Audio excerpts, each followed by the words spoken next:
Hey YouTube, I would like to quickly share my audio setup. It's a home theater and at the same time stereo setup. Last year I uploaded a video about my current setup, so this is a sort of update on the things that I currently have.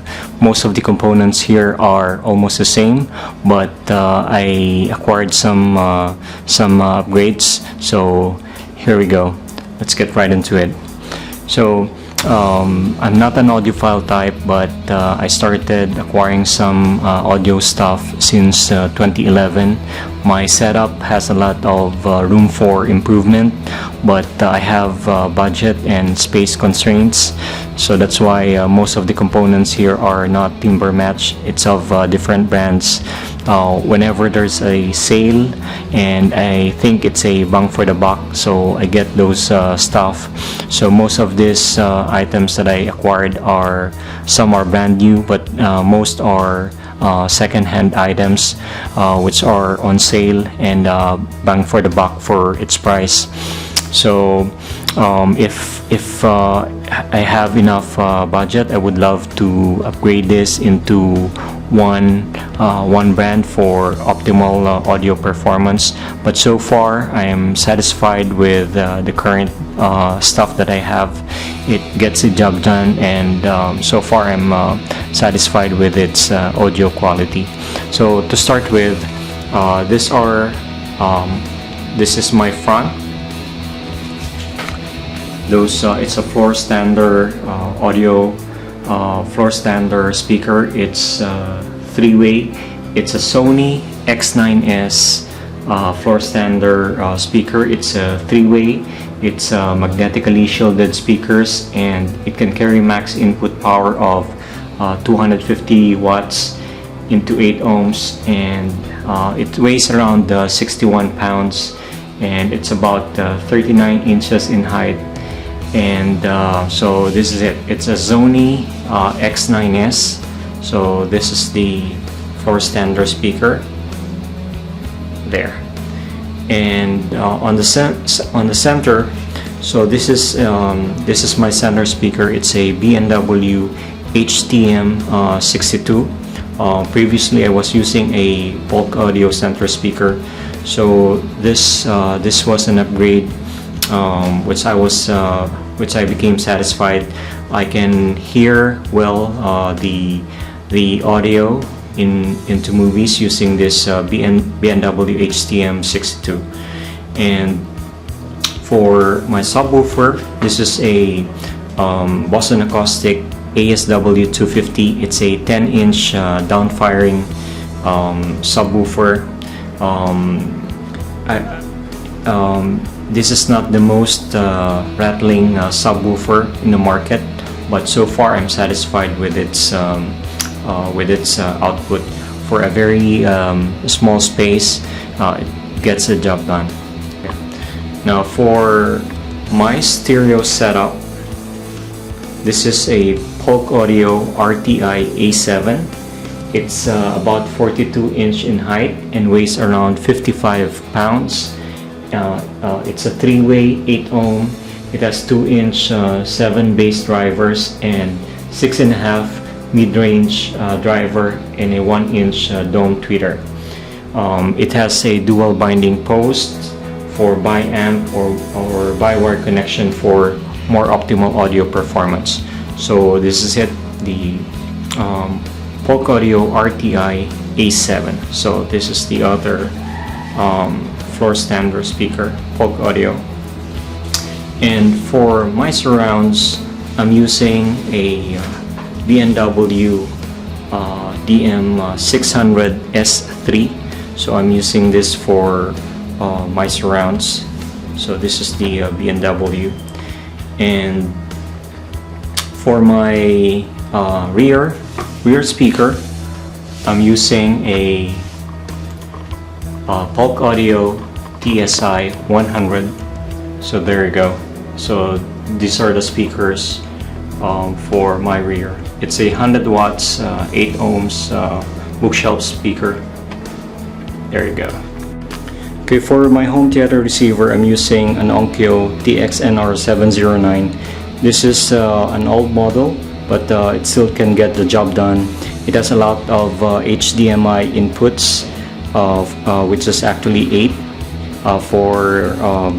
for putting a lot of different high definition sources. This has also a front panel USB port for digital link up of iPod and iPhone. It's also network capable and bi-amping capable, and it has 7.2 multi-channel pre-out, so you can put 2 subwoofer, and it has dedicated phono input, and it's also THX certified, and it features 170 watts per channel at 6 ohms. So with the different speakers that I have, this can handle most of my speakers, and I'm satisfied with this stereo receiver. It's very it can get most of the power from the speakers that I'm using. And right beside it, this is the integrated amplifier that I'm using for my Polk Audio RTIA7. This is a NOD 375 integrated amp. It has 150 watts of continuous power into 4 ohms and 8 ohms. It has 7 line inputs, including 2 tape in and outs. What I like about this integrated amp is its sockets are gold plated for optimum audio performance. It has also a built-in DAC for connecting to PC, and this can provide enough power for my Polk Audio RTIA7, and this also supports speakers A and B. So that's the NOD 375 integrated amp. And here I have a Marantz tuner. This is already almost a vintage Marantz tuner, and I have got here a Pioneer, a simple Pioneer CD player. It's PD217 model, and at the bottom here I've got I'm using this for home theater PC. It's an old Core i5 3570K. It has 16 megabytes of RAM and 6670 Radeon video card. Okay, so this is where I use this to play my movies and digital music files. And right beside here I've got a Denon DS3000. It's this is a DJ CD player. It can also play MP3 files. So I've got this on sale, very bang for the buck for its price. And right beside here I'm using an Audio Technica LP1240. This is actually a for DJ use turntable. It's direct drive and weighs around 27 pounds, and it supports speed of 33, 45, and 78 RPM. So this is where I play some of my vinyl records that I have. And I've also added here a steel rack to put in my vinyl audio turntable. So again, this is the Audio Technica LP1240. Down on the rear I have an Asus Store 6040 NAS. So this is a network attached storage. This is where I store my movie files and music files. I use this for streaming movies and audio. So this has a dual core Atom processor, and it has 1 gig RAM, but I've upgraded it to 3 gigabyte RAM. So this stores all of my music and movie files. So far I'm satisfied with this one. It has a 4 terabyte WD NAS, which stores all of my files.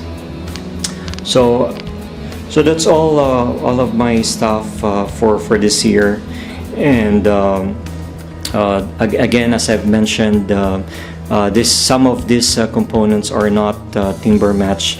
but if I have enough budget, I would love to upgrade it to probably B&W, all B&W products for optimum performance. Again, that's it for this year. I would update you if ever I have an update for the components that I have. Please subscribe to my YouTube channel so you could get updates on videos I'm regularly uploading every week. Thank you.